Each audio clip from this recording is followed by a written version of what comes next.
En fait, j'enlève mes lunettes parce que sinon, il y a des reflets. Donc, voilà. Excellent, hein? Allez, on y va, générique.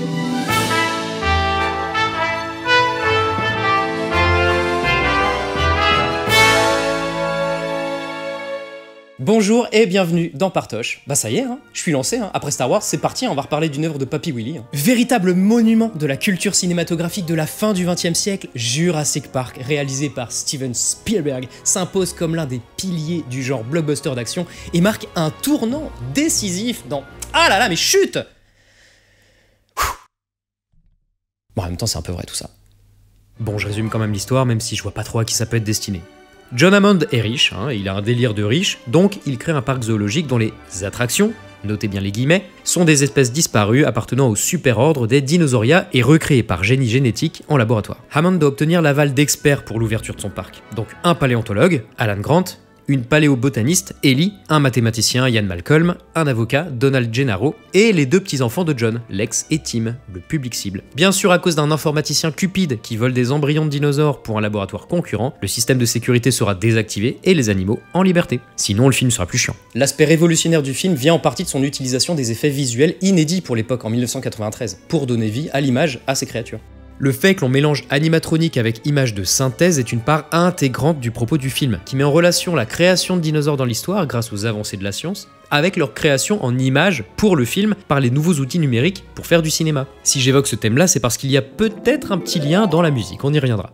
S'il vous plaît, faites-moi confiance, allez vraiment découvrir cette vidéo du cinématographeur qui développe ce point et bien d'autres sur la mise en scène de Jurassic Park. D'ailleurs, n'hésitez même pas à aller voir tout le reste de sa chaîne, moi je vous le dis, c'est une de mes chaînes préférées, donc voilà.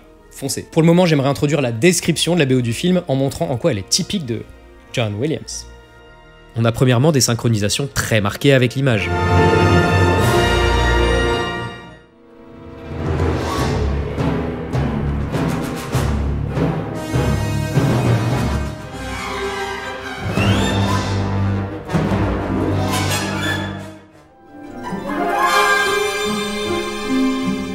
Avec parfois des traits descendants de notes pour accompagner des chutes. Un goût pour les effets figuratifs comme ici où la musique dessine littéralement les remous de l'air et les vagues de l'eau lors de l'approche de la tempête.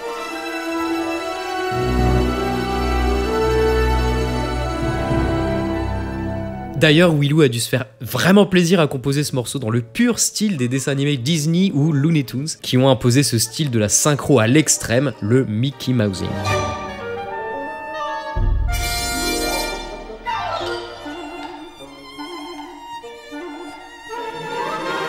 J'espère que vous avez vu ma série sur la musique de la saga Star Wars. Que ce soit le cas ou non, un petit tour des effets orchestraux classiques chez John Williams qui me semble toujours pertinent. Cette BO nous offre beaucoup de moments d'action comme j'aime. Où l'orchestre déploie toute sa vivacité, sa richesse rythmique et puis son énergie.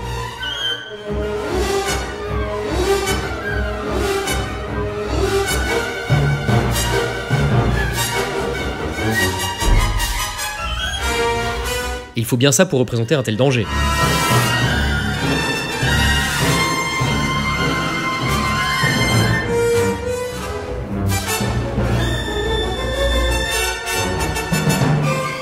Je vais pas entrer dans le détail en faisant entendre tous les glissando de harpe,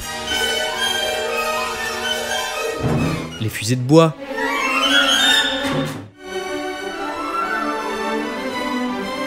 qui permet d'ailleurs souvent des synchronisations précises avec l'action à l'image. Les éclats vifs des différents cuivres aussi.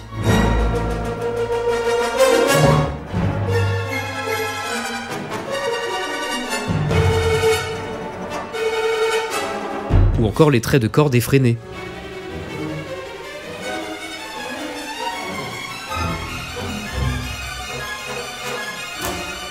Par contre, reparler des accords parallèles, ça oui. Point technique. Rappel de ce que sont les accords parallèles. Jouer par exemple un accord mineur dans son état fondamental, comme ça. Ensuite, jouer un autre accord mineur à un ton plus haut, disons. Enfin, jouer encore un autre accord mineur à un demi-ton plus haut encore.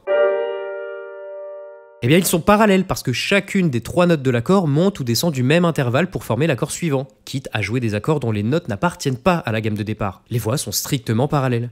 Au son, c'est assez notable. Car dans la musique tonale traditionnelle, on évite les parallélismes à cause de leur rudesse et on préfère rester dans la gamme et varier l'état de renversement des accords. Revoyez la vidéo 4 sur Star Wars pour plus de détails. Ce procédé permet à Williams d'exagérer une ambiance inquiétante avec des accords mineurs parallèles,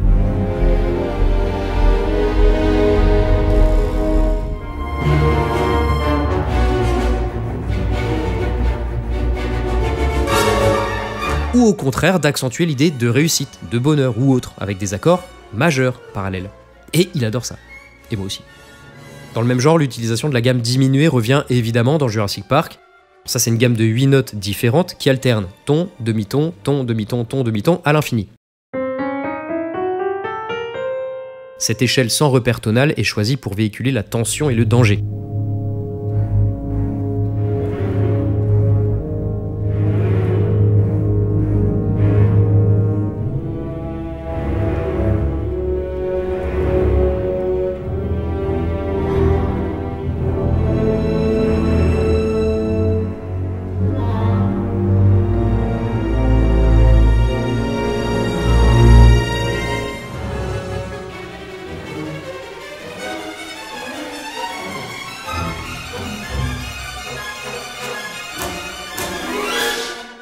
On a également l'inclusion d'atonalité, où on utilise alors tous les 12 tons qui constituent la musique tonale. Comme ici avec ce piano qui affirme l'idée de perte de repère.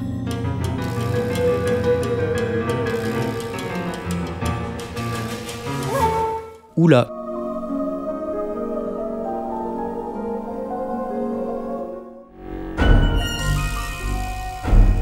D'ailleurs, cet exemple me permet d'enchaîner avec les éléments plus spécifiques à Jurassic Park. Là, vous venez d'entendre un truc derrière le piano.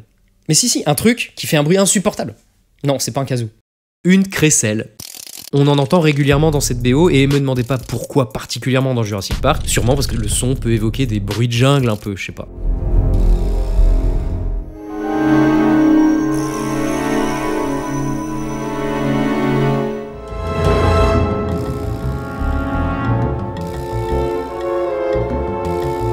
Ah, et on entend aussi parfois une chaîne pour rappeler l'idée de l'enfermement des animaux dans le parc.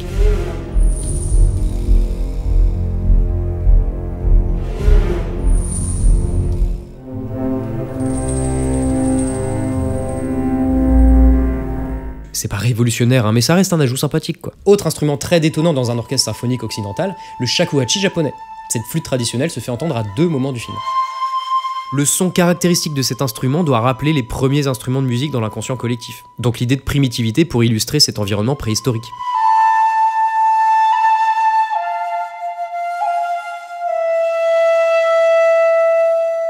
Dès l'ouverture, pour poser l'ambiance.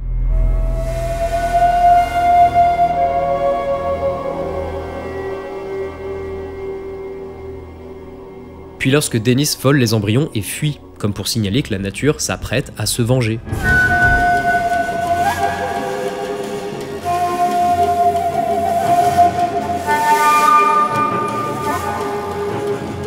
Dans le même esprit, l'utilisation des voix humaines dans la musique mérite attention. Déjà parce que c'est elles qui introduisent le son du film avec 8 voix qui chantent un agrégat, donc dissonant.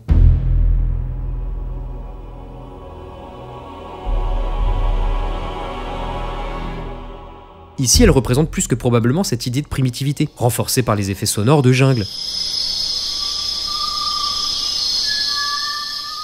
L'aspect brut et immémorial de la vie, ou du moins les temps avant les premières civilisations. Ces voix reviennent donc pour, je pense, rappeler cette ambiance.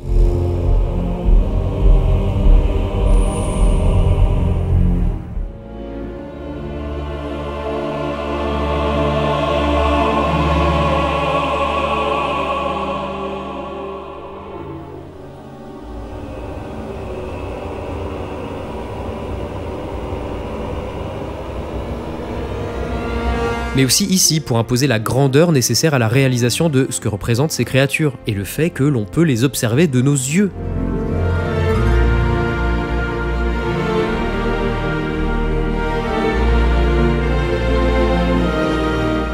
Également, même si on l'a rapidement évoqué, la BO est très atonale, bien plus que ne laissent penser les 3 pauvres exemples qu'on a vus avant. Les musiques débordent d'agrégats ou clusters, vous savez c'est ces notes regroupées en paquets serrés très dissonants.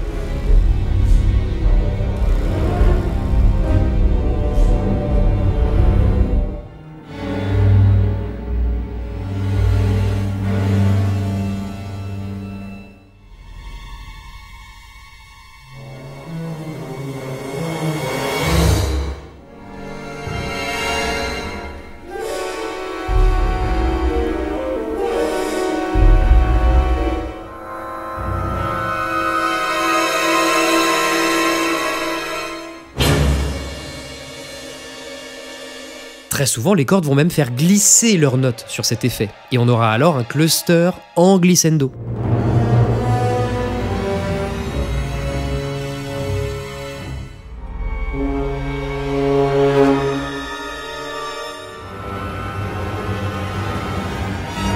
Ici, à chaque fois sur un plan de clôture, ce qui n'augure rien de bon.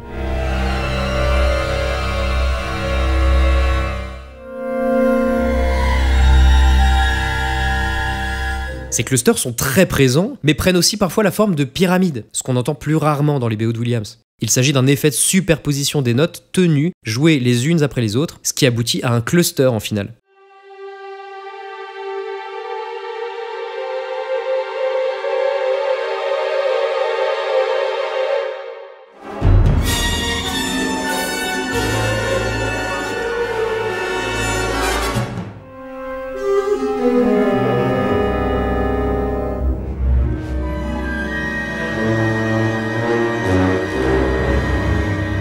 Ce qui nous amène à l'utilisation des synthés.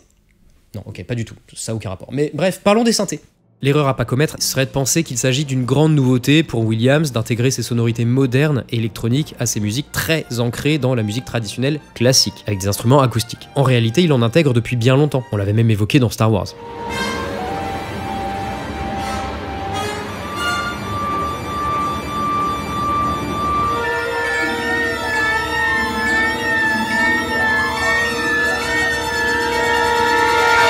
Mais après mon étude de cette bande originale, je crois bien pouvoir affirmer qu'elle en fait une utilisation un peu plus poussée. Ce qui conforte mon opinion, c'est que ce choix est cohérent avec le sens inhérent au film lui-même. L'histoire de la création de dinosaures grâce aux avancées technologiques pour en faire du divertissement grand public, c'est la métaphore de la création de ces mêmes dinosaures en images de synthèse grâce aux nouveaux outils numériques pour en faire un blockbuster. Une nouvelle façon de faire du cinéma qui mélange des animatroniques, donc comme on l'aurait fait avant, avec des effets virtuels. Jurassic Park confronte les techniques anciennes et modernes, comme les animaux disparus qui reviennent et cohabitent avec le monde actuel, et de la même manière comme les nouveaux instruments de musique électronique cohabitent avec les anciens acoustiques. Alan, paléontologue à l'ancienne, est d'ailleurs lui-même en opposition avec les techniques informatiques modernes qui rendra obsolète son travail. Wow. Look at the extra. What did you do? He touched it. Dr. Grant's not mission compatible. Pour plus de détails, allez vraiment voir la vidéo du cinématographeur. Reprenons, les instruments synthétiques qui produisent un son à partir d'un signal électrique de forme variable intègrent à mon sens cette idée dans la musique. Et ça commence dès l'ouverture. Réécoutez le début. Les voix dissonantes primitives sont doublées par un synthé et on entend aussi une percussion synthétique. La musique annonce ce qui va se passer dans le film.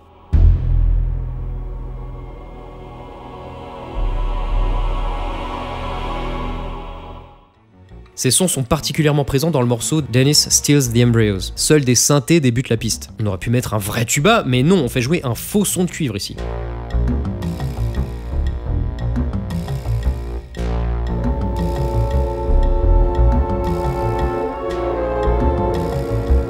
Cette scène marque le tournant dans l'histoire car c'est à cause de l'action de l'informaticien qui, pour voler les embryons, désactive le système de sécurité que les dinosaures vont un petit peu embêter nos protagonistes.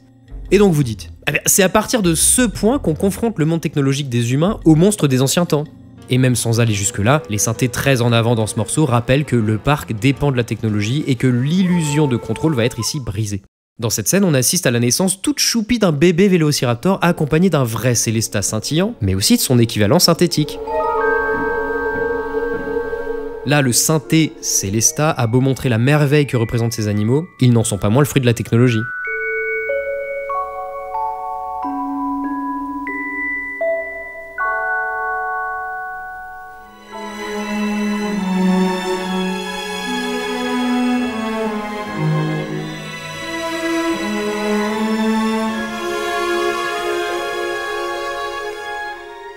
D'ailleurs, j'aime bien comment ce son lie ces deux scènes avec celle placée entre elles, où Hammond raconte son premier cirque de puces, un spectacle également construit sur une illusion amenée par la technologie.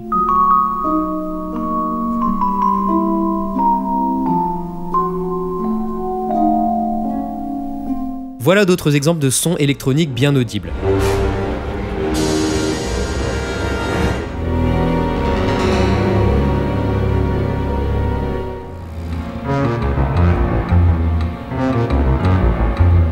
Mais dites-vous qu'il y en a beaucoup partout ailleurs, très intégrés au mix et donc difficiles à isoler à l'oreille. Là, par exemple, il double les dissonances des cordes, on l'avait déjà entendu.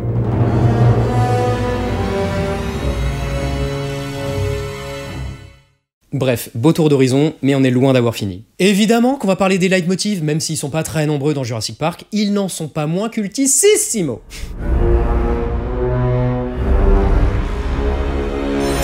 Tout d'abord, et c'est bien normal, il faut un motif identifiable pour la menace représentée par les dinosaures. Les carnivores précisément, c'est eux qui font du mal aux humains. Il s'agit de 4 simples notes qui forment un ensemble atonal.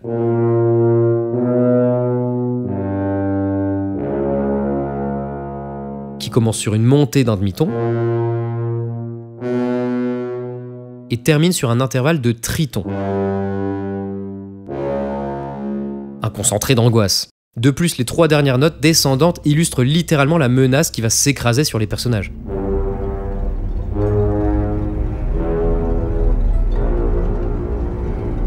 Mais il y a plus, il est assimilable au motif du dies irae. C'est le début d'un poème liturgique mis en musique au 8e siècle, largement repris depuis, notamment dans la musique de film, pour évoquer la mort, le danger, que des choses pas top quoi. Le fragment du motif du dies irae qui est souvent repris comporte également 4 notes, et la dernière descend d'un intervalle plus large que les autres.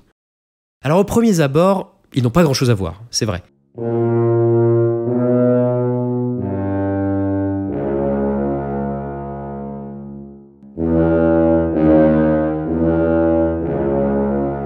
Mais cette comparaison prendra tout son sens après l'étude d'un autre grand leitmotiv de l'œuvre.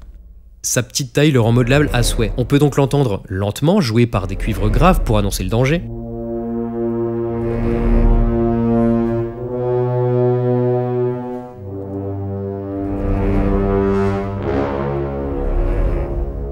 Ou au bois plus rapidement.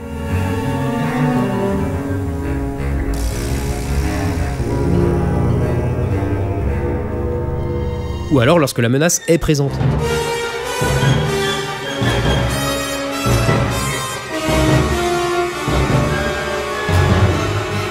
Aux trompettes, il devient aussi tranchant que les dents d'un vélociraptor.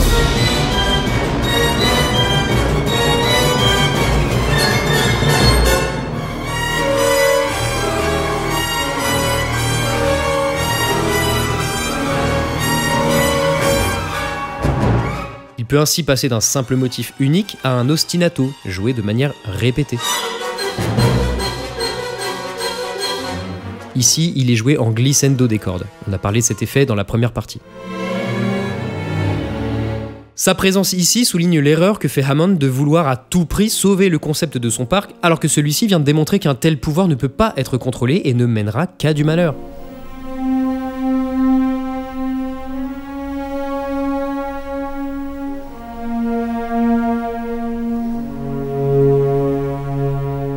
Et il conclut même le générique de fin, soit pour annoncer une possible suite, on en aura une, ou bien simplement rappeler que ces dangereux animaux existent encore sur l'île, bien vivants, et capables de se reproduire.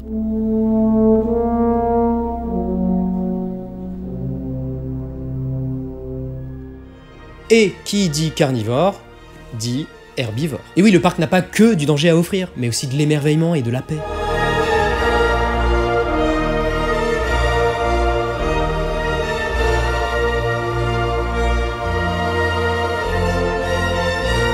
En réalité, ce thème célébrissime véhicule la majesté imposante des dinosaures ressuscités.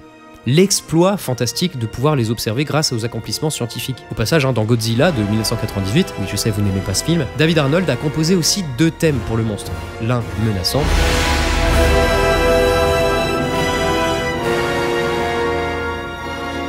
l'autre ayant la même vocation que celui dont on parle pour Jurassic Park.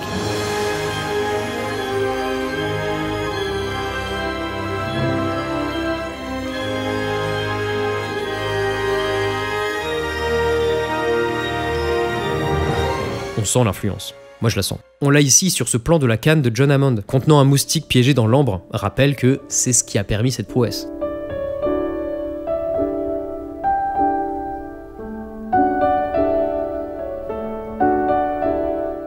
Les dinosaures représentent l'histoire de la vie sur Terre. C'est pas pour rien qu'on l'entend la première fois lorsqu'on découvre des brachiosaures, paisibles herbivores inoffensifs.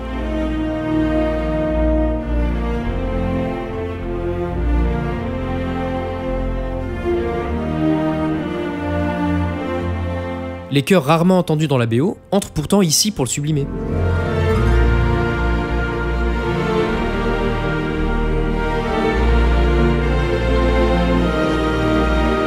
Il est au final très rare dans le film, hein, mais ces moments sont marquants.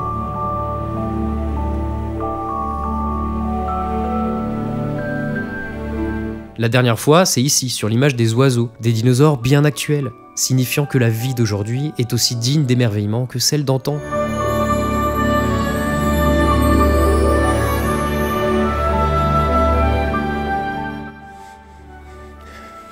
Excusez-moi, je suis prof d'SVT, c'est pour ça. Bon, un peu de technique maintenant. Préparez-vous. Sa simplicité participe à le rendre mémorable. Il est également très répétitif. Chaque carrure, ensemble de mesures structurant un morceau, va reprendre ce fragment de 3 notes. Et ces carrures sont elles-mêmes reprises et variées. Musicalement, il est évident, primaire, beau, à l'image du sentiment de béatitude qu'il se propose de transmettre. À ce sujet, il contient dans son harmonie un élément qui renforce cet aspect. Vous le voyez, il ne fait presque qu'alterner l'accord du 1er et du 4e degré.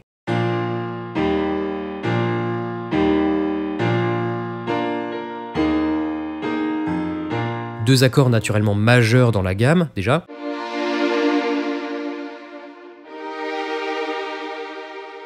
Donc plutôt majestueux ici, même si souvent ces accords sont suspendus pour ajouter un peu de nuance.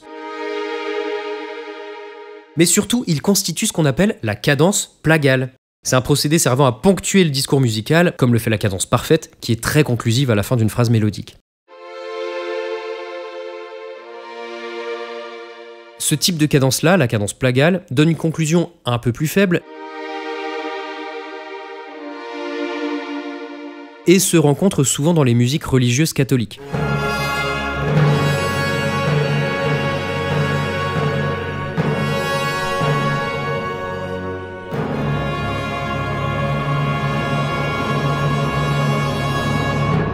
Ce choix musical a été fait ici pour évoquer inconsciemment la pureté et l'humilité. Mais tout n'est pas rose. Les herbivores et les carnivores sont liés par des relations propres à la biodiversité. Ah pardon, j'ai refait mon prof.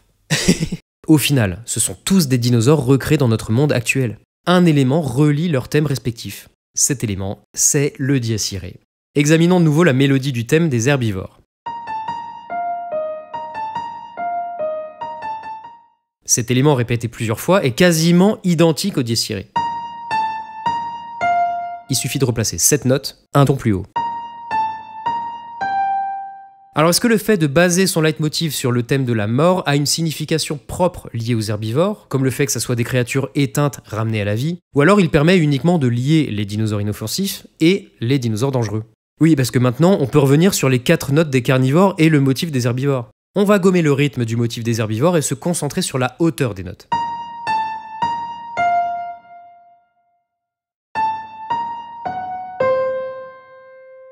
C'est pas évident parce que celui des carnivores débute sur un intervalle ascendant puis descendant, ce qui inverse le sens de celui des herbivores et du diaciré. De plus, les notes ne sont pas les mêmes. Les écarts choisis pour les carnivores ont vocation à déclencher de l'inconfort, et les notes tombent plus bas pour représenter le danger. C'est pour ça qu'il faut prendre ce que je dis avec des pincettes, et je n'ai pas vu de source officielle qui le certifie. On peut tout de même noter une allure semblable, un aller-retour d'un demi-ton,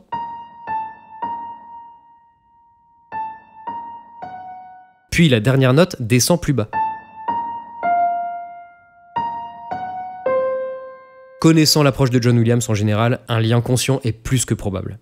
Ça vous plaît? Vous êtes encore là? Tant mieux, parce qu'on a encore une masterpiece à aborder.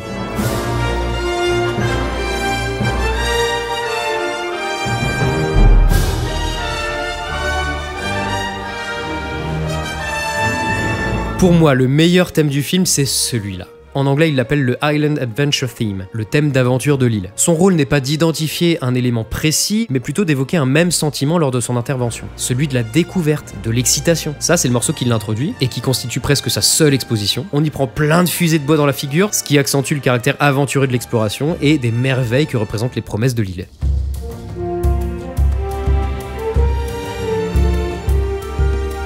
Il peut tout de même se rapporter à l'île et au parc lui-même, comme ce plan sur le logo du parc semble l'indiquer.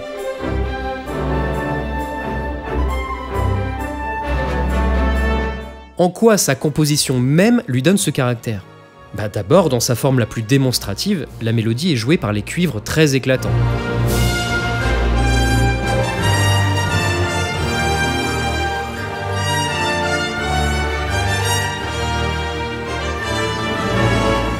ça, c'est que le sommet de l'iceberg. Il débute par 2 quintes ascendantes à la suite. On double cet intervalle très solide musicalement, et on joue la deuxième un ton au-dessus de la première. Pour insister sur un côté presque héroïque. Les passagers sont présentés comme des aventuriers partant découvrir un monde inconnu.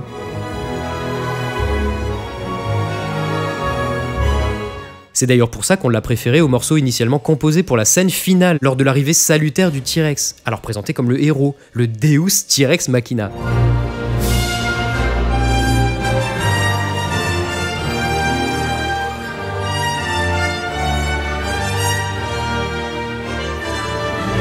Au départ, Williams avait proposé une musique reposant logiquement sur le thème des carnivores.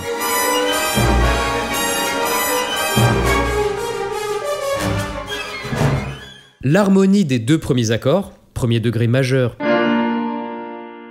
puis deuxième degré majeur aussi, inclut cette mesure dans une gamme lydienne, mode dont la 4e note est plus haute d'un demi-ton par rapport à une gamme majeure habituelle.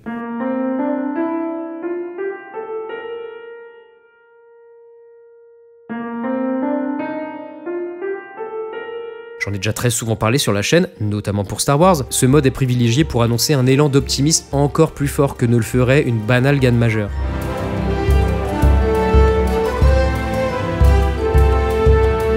C'est l'exact même début harmonique que dans le thème de Yoda en fait.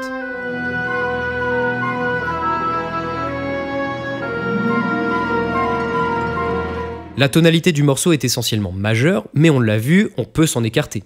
Vers le mode lydien, pour encore plus de lumière, mais pas seulement. On intègre des accords d'emprunt à d'autres échelles, comme là avec ce 3e degré venant de la gamme mineure. Cette note-là est plus basse d'un demi-ton par rapport à la tonalité du thème. Et elle est bien en valeur dans la mélodie, sur un temps fort, et dans un fragment que l'on a déjà fait entendre, mais avec la version naturelle de cet accord.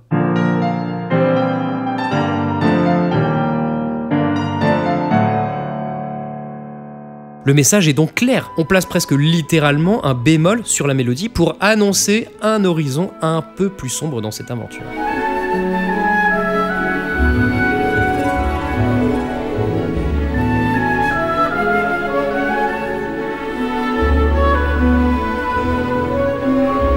La note caractéristique du lydien revient ici dans la mélodie, avant que celle-ci ne retombe sur un autre 3e accord étranger qui contient la 3e note caractéristique des gammes mineures. Pour finir sur lui, on a même un fragment du thème des herbivores, parce que, bien sûr, l'aventure promise passe par la découverte de ces merveilles de la nature.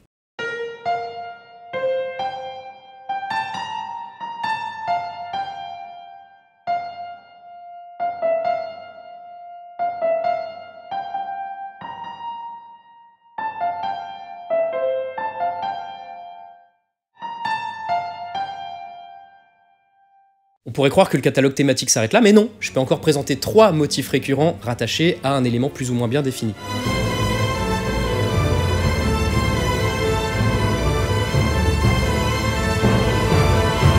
J'ai appelé cet ostinato de croche ainsi parce que c'est dans le morceau The Falling Car qu'il est introduit, alors qu'Alan et les petits-enfants de Hammond se retrouvent isolés du reste du groupe et que Ellie retourne sur place pour suivre leurs traces.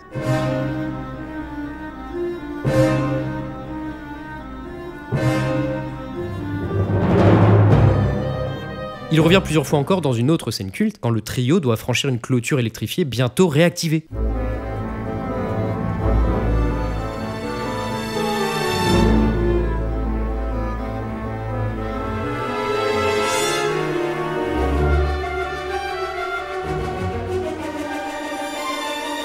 Et j'aime beaucoup qu'il fasse suite au motif des carnivores ici, écoutez bien.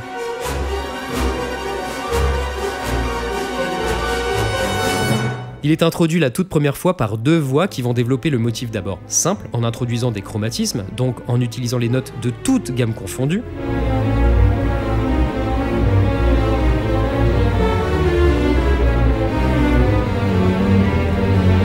Couplé au fait que sa structure rythmique alterne des mesures en 4 temps avec des mesures en 5, rend l'ensemble assez inconfortable. Après ça, il devient plus affirmé et contenu dans une gamme mineure standard.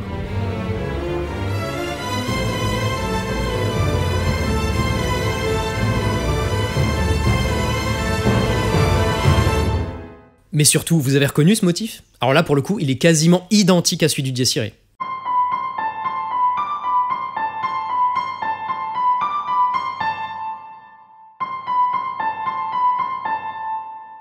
Il est donc aussi lié aux deux thèmes des animaux et met en avant le danger qu'ils provoquent.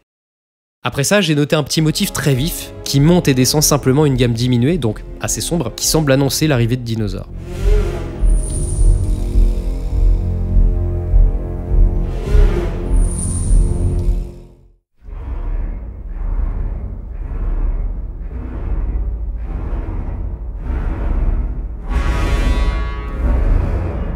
Et ce que j'aime bien, c'est qu'ici, il figure parfaitement les secousses visibles dans la flaque d'eau, élément culte du film. Il annonce même la découverte des gentils herbivores.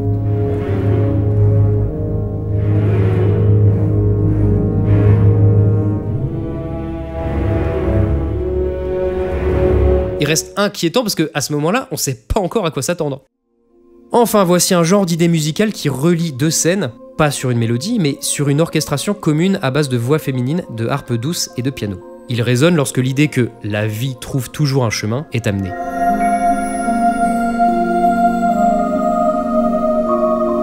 Rappelez-vous que sur l'île, seules des femelles dinosaures sont mises au monde, pour que les humains puissent contrôler la reproduction des espèces. C'est ce qu'on apprend là, première fois qu'on entend ces voix. Mais plus tard, on constate qu'une reproduction naturelle sans mâle, la parthénogenèse pour info, a eu lieu grâce à une capacité de certaines espèces ayant servi à combler les lacunes de l'ADN des dinosaures.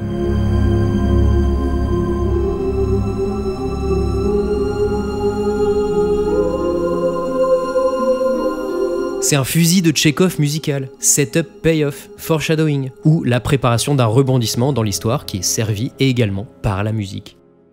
Pour finir, quelques thèmes uniques sont dispersés dans le film. C'est des thèmes musicaux clairs qui sont rattachés à une seule scène et donc présents que dans un seul morceau, donc pas des leitmotifs. Les voici.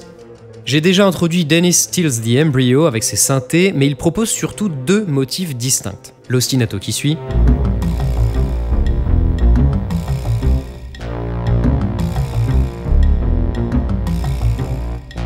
il joue des notes d'un mix entre une gamme mineure double harmonique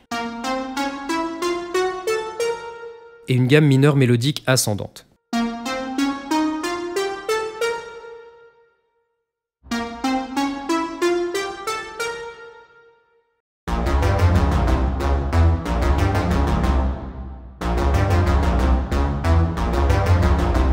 Et surtout, il mélange une rythmique ternaire, un découpage de temps en 3, avec une rythmique binaire où on les découpe en 2. Là, la moitié de la mesure se forme de 2 groupes de 3 croches, puis la deuxième partie joue 3 noirs, alors qu'on aurait pu attendre 2 noirs pointés si on avait voulu rester dans le même rythme.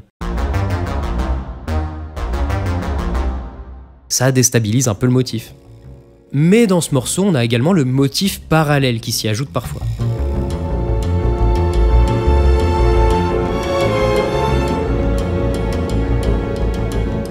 Alors, motif pas strictement parallèle en fait, mais presque. Les accords qui se suivent sont de 2 natures différentes que vous pouvez lire ici. Mais ils sont quand même dans le même renversement et seule une note les distingue.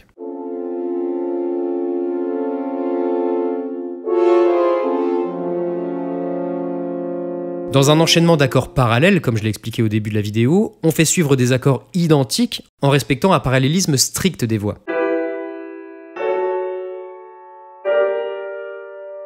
Ici, ce sont des accords de septième, donc à 4 sons, et cela sonne assez mystérieux. On amène ainsi une sonorité assez spéciale, même mécanique, ce qui va bien avec les synthés, je trouve, et qui est approprié dans cette scène qui met en avant les risques des excès de la technologie.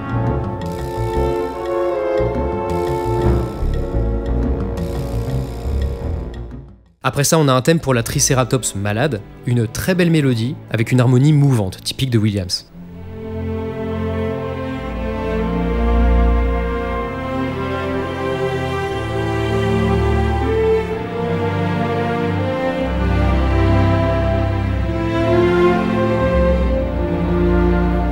Je vous invite à y prêter attention quand vous reverrez le film, ce soir bien sûr, pour constater comment tout le morceau accompagne toutes les palettes d'émotions que la scène véhicule. D'un côté le bonheur de découvrir cet individu pour Alan et Ellie, mais aussi la nuance apportée par l'état de santé de l'animal.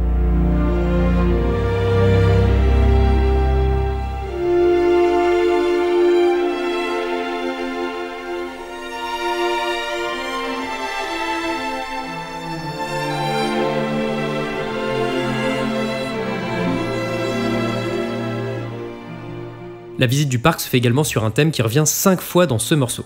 plein d'insouciance et de joie, c'est le thème d'une belle journée ensoleillée pour une visite au zoo.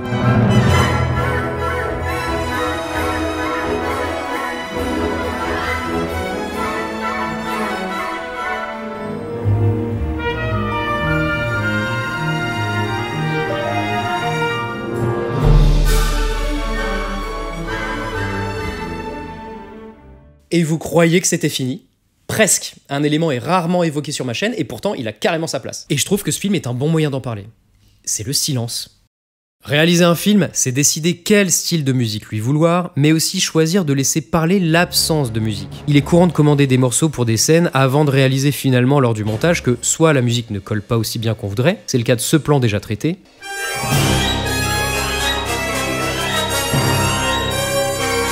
soit la scène est plus efficace sans le morceau. Toute la scène est presque dépourvue de musique. Et pourtant, un morceau a été composé et enregistré pour elle, pour le plaisir de nos oreilles.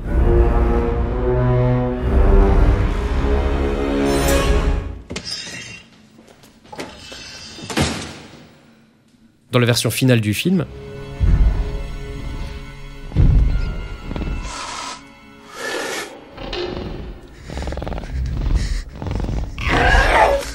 et avec le morceau prévu,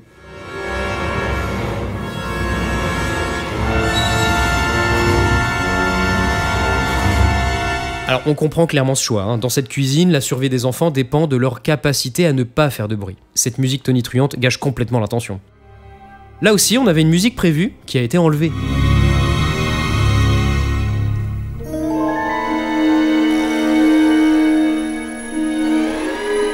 Enfin, et là c'est le tout dernier point, parfois le choix de ne pas intégrer de musique est décidé dès l'écriture, comme sur la célèbre scène où on découvre ce fameux T-Rex qui s'est fait désirer.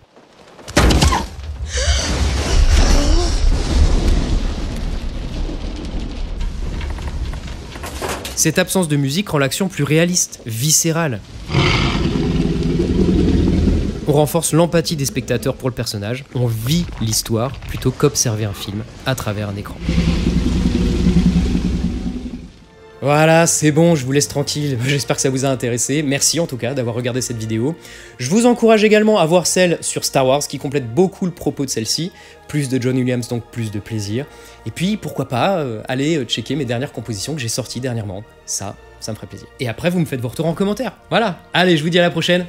Bisous.